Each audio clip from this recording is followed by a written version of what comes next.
여론조사에서 1위가 나왔지만 지역 내에서도 납득하기 어려웠다는 반응. 당시 명 씨가 김 전 의원에게 내놓은 여론조사 과정을 보다 면밀히 살펴보기로 했습니다. 김영선 후보가 여기 출마했을 때 좀 의아한 점이 그때도 기억이 나셨어요? 그렇죠. 김영선 의원이 수도권, 경기도 고향에서 국회의원을 했던 분인데 갑자기 네. 이쪽에 내려와서 한다고 그러니까 좀 다들 의아해했죠. 전문가들 사이에서도 수도권에서 기반을 닦은 김 전 의원이 경남으로 내려간 것부터 의아했다는데 덜컥 여론조사 1위까지 한 겁니다. 조사 과정에 문제는 없었을까? 통상적인 문항 순서는 아닙니다. 잘못된 방식이고요.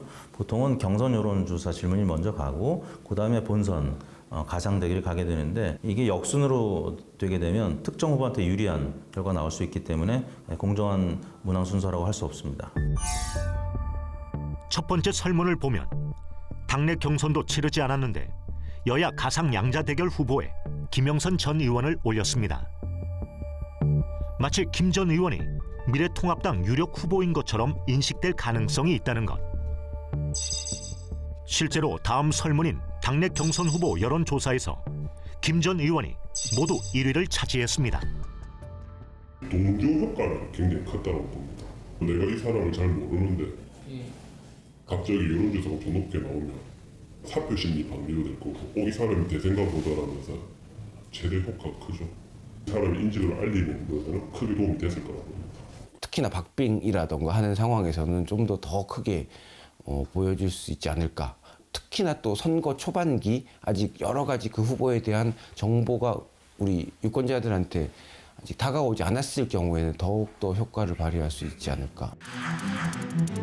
당시 미래한국연구소가 PNR과 함께 실시한 여론조사 3번 모두 김영선 전 의원의 지지율이 압도적으로 높았지만 당에서는 김 전 의원이 아닌 다른 후보를 공천했습니다.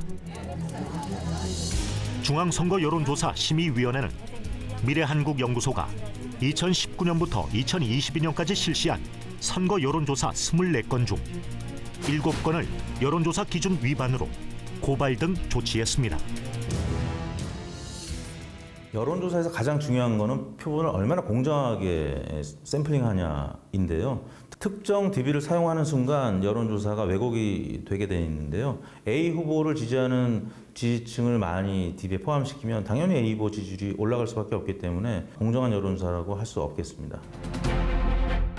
결국 경선에서 탈락했지만 김영선 전 의원과 명태균 씨의 끈끈한 관계는 지속됐습니다. 김 전 의원을 통해 유력 정치인들과도 친분을 맺게 되는데 2021년에 서울시장 보궐선거에 출마한 오세훈 시장도 만납니다. 아니 시장님, 시장 할래요? 대통령 할래요? 이게 내 천막이에요. 시장님이요. 나한테 몇 번이나 그랬어요. 살려달라고.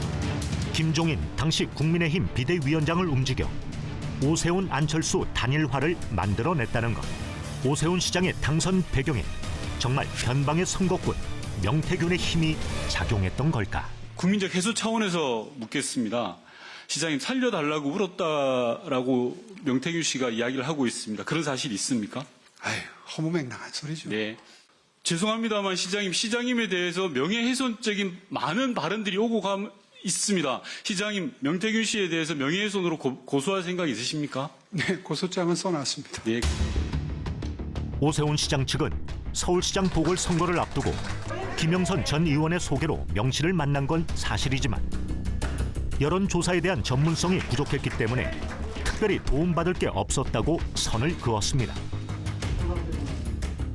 선거를 이길 수 있다는 비책을 가지고 왔다면서 자기가 여론조사를 한 걸 가져왔어요. 이제 어디가 취약하고 어디가 어떻고 이런 이야기를 하는 거예요.